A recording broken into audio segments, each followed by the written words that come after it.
रत्नदीप शैक्षणिक संस्था विद्यार्थ्यांकडून अवाजवी फी आकारणी आणि इतर मागण्यांसाठी तहसील कार्यालय आणि पोलीस स्टेशनला निवेदन देऊन न्याय मिळावा म्हणून रात्री उशिरापर्यंत ठिय्या आंदोलन चालू होतं।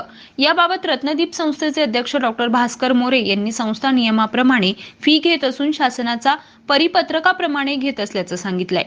रत्नापूर जामखेड येथील रत्नदीप शैक्षणिक संकुलातील 200च्या आसपास विद्यार्थ्यांनी मंगळवारी दुपारी 4च्या सुमारास 3 किलोमीटर अंतर पायी चालत येऊन तहसील कार्यालयाच्या आवारात जाऊन ठिय्या आंदोलन केलं।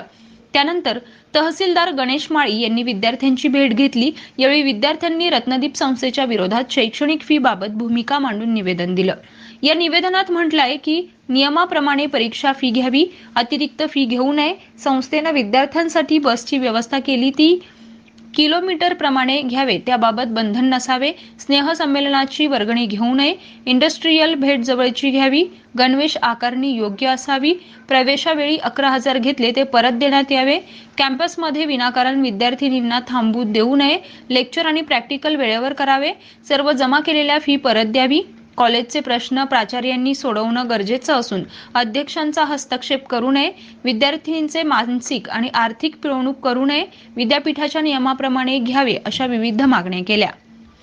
तहसीलदार जामखेड रत्नदीप संस्थेच्या शैक्षणिक मागणीसाठी आंदोलन केलं। याबाबत शैक्षणिक संस्थेच्या प्रशासनाला उद्या बोलावून घेऊन त्यांची भूमिका आणि विद्यार्थ्यांच्या तक्रारी या दोन्ही गोष्टी समजावून घेईल व माझ्या स्तरावर कारवाई घेईल।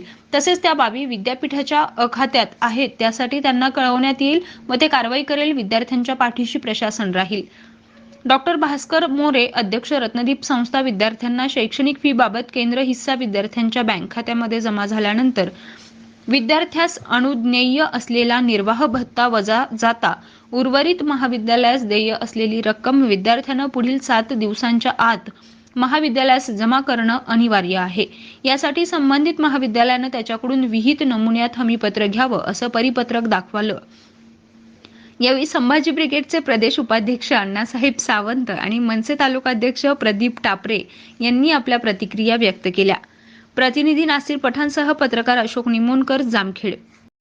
या विद्यार्थ्यांच्या काय मागण्या आहेत त्या समजून घेण्यासाठी या ठिकाणी आलेले आहेत आणि मी तहसीलदार साहेबांना या विद्यार्थ्यांच्या वतीने सांगतो की साहेब, ही मुलं महाराष्ट्राच्या वेगवेगळ्या कानाकोपऱ्यातून आलेली आहेत शिक्षणासाठी।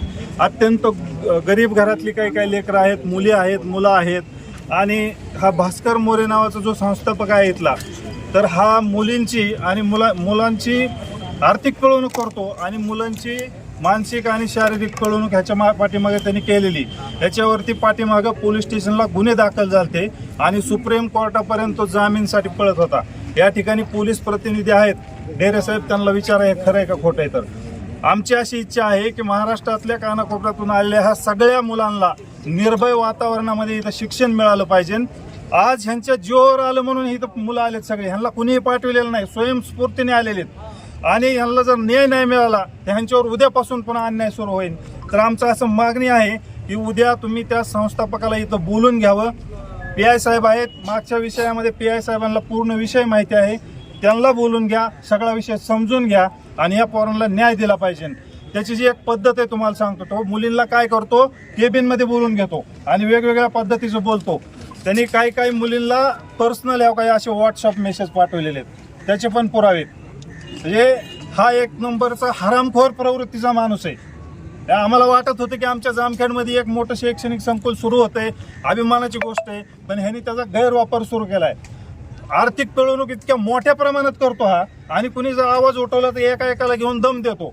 उद्या मी तुला नापास करीन, तुला परीक्षेला अमुक करीन, तुला इंटरनलचे मार्कच देणार नाही, अशा वेगवेगळ्या पद्धतीने पोरांना ह्याने ब्लॅकमेल केलेलं आहे। आमची विनंती आहे तुम्हाला की तुम्ही प्रशासकीय बाजू समजून घेऊन याच्यावर कसा न्याय द्यायचा ते द्या आणि जर आम्हाला कायदेशीर न्याय नाही मिळाला तर मग त्याला काय करायचं ते आम्ही ठरवू। पण या बाहेरून आलेल्या लेकरांच्या पाठीमागं आम्ही 100% उभं राहू। मला हीच अपेक्षा तुमच्याकडून आहे की तुम्हीही उभं राहावं। हा जामखेड तालुका त्यांच्या पाठीमागं उभा राहील आणि पत्रकार बांधवांना विनंती आहे की ह्या मुलांना आपण सगळ्यांनी न्याय देण्यासाठी पुढे यावं। फाउंडेशनचे विद्यार्थी आणि विद्यार्थिनी आज त्यांना जो मानसिक, आर्थिक आणि जे त्यांची छळवणूक होती त्या विरोधात आज या ठिकाणी माननीय तहसीलदार साहेब यांना निवेदन आणि त्यांच्या व्यथा सांगण्यासाठी या ठिकाणी आलेले आहेत। याच्यापूर्वी देखील रत्नदीपचे जे संस्थापक आहेत त्यांच्यावर लैंगिक शोषणाचा गुन्हा दाखल आहे. जामखेड पोलीस स्टेशनला त्याची सर्व रीतसर तक्रार झालेली.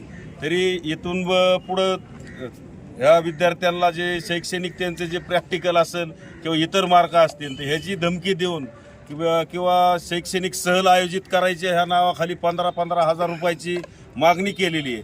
तर त्यांचे जे ड्रेस आहेत त्या ड्रेससाठी 10-10 हजार रुपये त्यांच्याकडून वसूल केले जातात.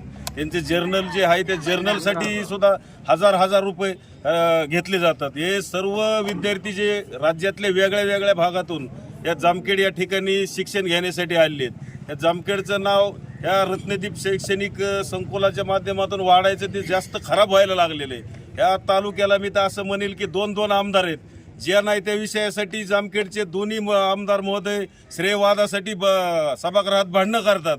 तर ह्या महाराष्ट्रातून आलेल्या कान्याकोपऱ्यातून जे आलेले विद्यार्थी आहेत यांना न्याय देण्यासाठी दोन्ही आमदारांनी या ठिकाणी या प्रश्नात लक्ष घालावं असं मी त्यांना महाराष्ट्र नवनिर्माण सेनेच्या वतीनं त्यांच्याकडे मागतो. आणि माननीय तहसीलदार साहेबांनी मी अशी विनंती करतो की आपण ह्या गोरगरिबांच्या विद्यार्थ्यांना तुमच्या माध्यमातून न्याय मिळवून द्यावा. जर ह्या विद्यार्थ्यांना जर न्याय मिळाला नाही तर महाराष्ट्र नवनिर्माण सेनेच्या वतीनं आम्ही रत्नदीप शैक्षणिक संकुलासमोर आंदोलन करून त्याच्या होणाऱ्या परिणामाची जबाबदारी सर्व प्रशासनाची राहील एवढं मी या ठिकाणी सांगतो आणि थांबतो. फाउंडेशन आणि रिसर्च सेंटर रत्नापूर तालुका जामखेड येथील विद्यार्थी आज तहसील कार्यालयासमोर उत्स्फूर्तपणे येऊन आंदोलन करत आहेत.